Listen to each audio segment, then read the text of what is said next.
Hi everybody, it's Wendy from Thinkersticks Gallery again. So I want to apologize. I think I'm getting sick, so my head's a little bit plugged up. Um, so on my second to last video, I got the orders kind of mixed up online just a little bit. So the one that my husband wanted me to do, the colors that he picked, it turned out not as I was expecting it, but I did let him pick the colors. He picked dark green, light brown, dark brown, and I did a dual swipe. So it's dry. It's really kind of neat though. I mean, in the organic aspect of it. So I think I'm gonna epoxy it and make it look really deep because the metallics look good epoxied. And then my other one dried beautifully. This was the negative space, actually I should go this way, negative space swipe. So it turned out really, really pretty. I'm pretty happy with this one. So I'm going to put a little saying probably at the top and hang it in our laundry room. So if you guys ever embellish your paintings and you want to use decals, which are pretty fun to do, I use Vinyl Disorder, and if you use the code STIX, S-T-I-X at checkout, you will get a discount. Okay, so I'm going to try to do this about the same colors as the last one that I just showed you. This one I did make a little bit darker. So this was the Anita's Light Turquoise, I believe, but I made it a little tiny bit darker. The only other one that is exactly what it says on the bottle is the Anita's Bronze. So this is the Anita's Bronze, and all the other ones are kind of my own little concoction.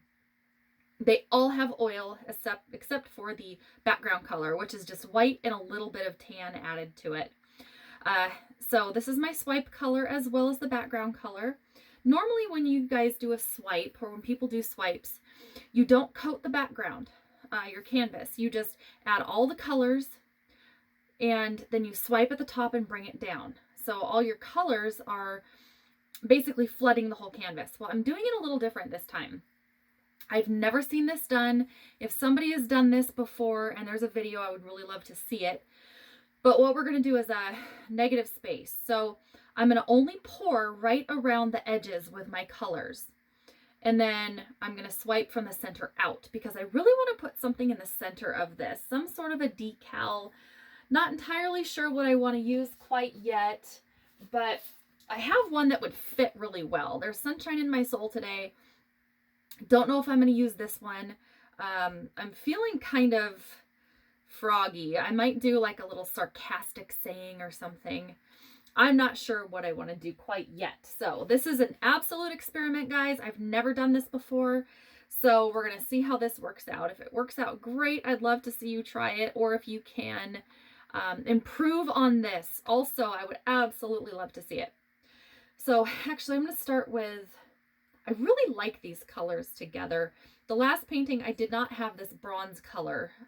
The rest of them are pretty much the same, except for I made the teal a little bit darker. So, yeah, we're just going to try to see how this goes. So it's going to be kind of random. Again, because I love trying new things and showing everybody. Really, I have no idea how this is going to turn out, so it will be darn interesting. Okay, now I also have about 1 drop per ounce of paint, 1 drop silicone per ounce of paint. On the smaller canvases, I do a little bit more silicone because I want those little teeny tiny cells. The bigger canvases, not so much, but on the bigger canvases also, I don't stir it quite as much. But the little canvases, I do. I really do stir the paint quite a bit more because I want those little cells. I just love the little ones on the smaller canvases. So, and you'll have to play around with it a little bit too, guys. If you don't like a particular pour that you did, please don't call them failures because they're never failures. They're just learning experiences. I'm on a couple acrylic pouring sites on Facebook, and I hear so many people saying that their particular pour was a failure, but they're really not.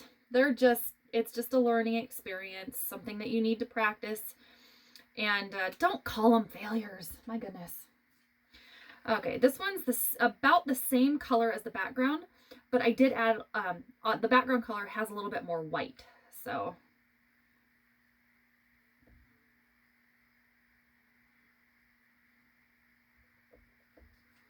let me get rid of him. I don't want color in the middle. Okay, and I'm doing the red last because I really like this red. It's not a true red. It's actually, I think it's just a regular red, and I added a little bit of brown. I may have added something else to it. I can't remember, but again, they're my own little concoctions. So that's why I can't really tell you exactly what color they are because I kind of mixed them up. This is probably one of the few videos that I don't have any weird chaos happening in the background. All the sheep are turned out to pasture. They're brand new pasture, probably, I don't know, a couple, 3 acres that we just fenced off last night. So they're pretty happy. And then the doggies, since it's a little warm outside, they are sleeping probably in our bed and on the couch. That's just a guess. So yeah. And all the chickens, they're sleeping underneath the beehives in the shade and in the dirt. So it's pretty quiet today. Okie dokie. So the swipe color, I did thin it up a little bit. It does make a little mound. I don't know how well you can see this, but it does make a little bit of a mound, but it is thinner than the rest of the paints. So I don't know if I can show you a comparison. So this one makes a little ripple on a mound. Okay. Background color makes not really any definitive ripples, but it's more or less just a little mound that dissipates pretty quickly. So it's not much thinner. So my pouring medium that I'm using today consists of my new mix that I'm trying. It's about approximately 80% Floetrol, 20% Elmer's Glue All. I'm trying that just for a random thought. I'm just trying a new thing. So, okay, so I'm going to take my business cards, the ones that, they were kind of rejects because you can't really read the bottom information too well. Luckily, Vistaprint is a great company, and since I used their template that you couldn't see, they reissued better business cards that you can actually read. So, okay. And I'm not putting very hard pressure down. I'm just essentially letting gravity do its thing. And I'm wiping it off every time because I don't want to contaminate the center too much. If the center does happen to get contaminated, that's fine because I still have the background color I can use to cover it up.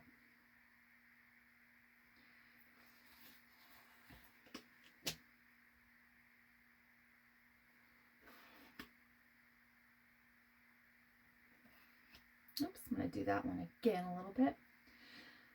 So, and yeah, if you want to fast forward, please do so.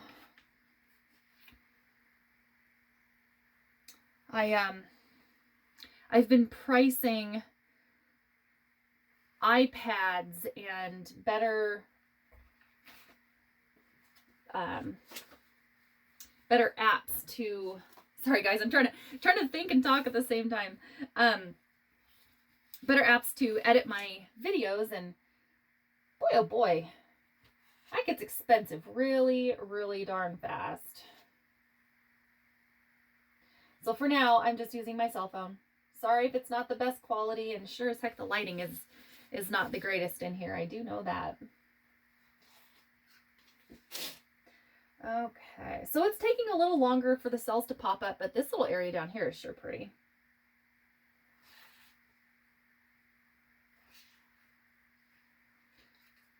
Okay. Maybe I'm going to go through and, well, I don't know what I'm going to do yet. So it's kind of neat, but I do think I'm going to square off the center when this is dry with the background color. So I'm going to torch this guy really quick.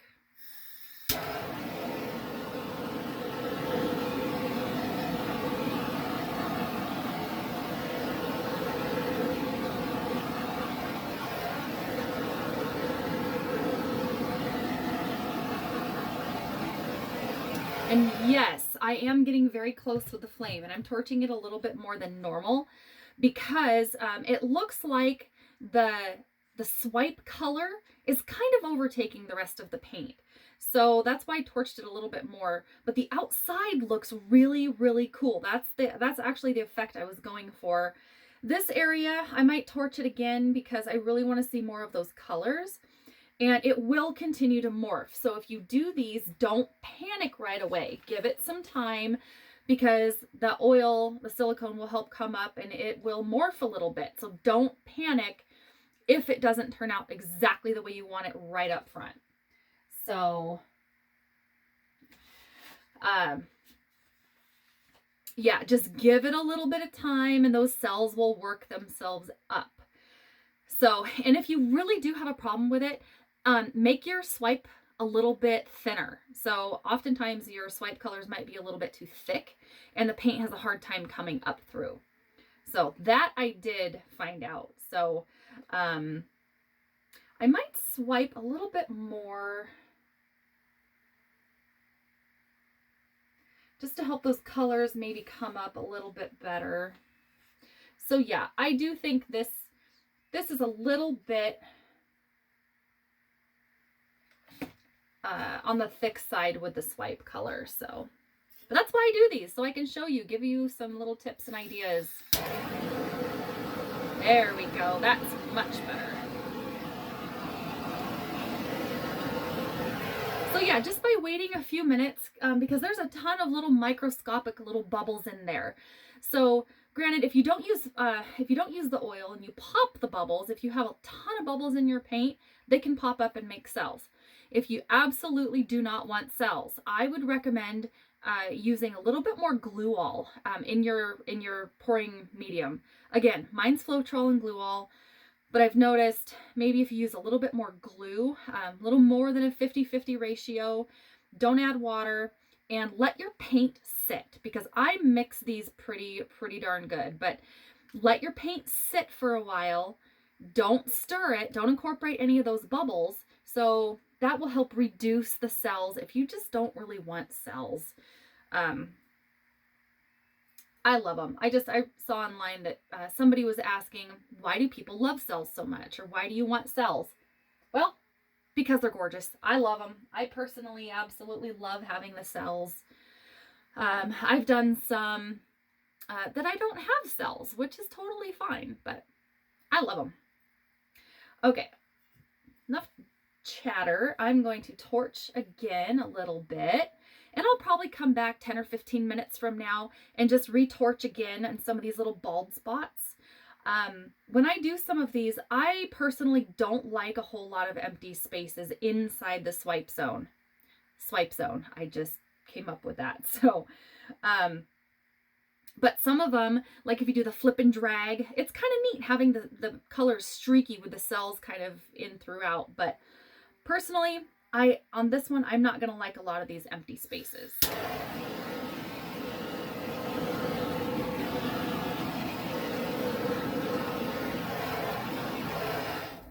But always, guys, have a fire extinguisher on hand. So, okay, so here in a second, I'm going to bring you in for a close-up. But so far, so good. I really love this. So again, I'm going to square off the center, depending on what size decal or what kind of decal I'm going to use. So it'll go plunk right down in the middle. And got some floaty stuff in here, goodness. And so I want this to show up. So I will have just a nice little square in the middle and clean up some of this little raggedy stuff. So yeah, that'll be great. And if you guys want to see the process that I use on putting these decals on, please comment, because the more comments I get, the more I can show you guys. So I'm going to pull you down for a close-up, but I'm really happy with this so far. This is my brand new technique. I don't know if anybody else is doing this, but it's brand new to me. So hang on if you get car sick or motion sick. I'm going to move the camera. Alrighty, guys. So it's really pretty. I'm I'm pretty happy with it around the edges, around the outside. So when it's dry, like always, I will absolutely show you what it looks like. And this, I think this one's a 12 by 14 canvas. So yeah, this is my brand new technique that I'm trying for the first time is the, I guess the negative center swipe. So please let me know what you guys think. Never be afraid to be a beginner, and nothing is ever a failure. It's always a learning experience. So until next time, happy painting.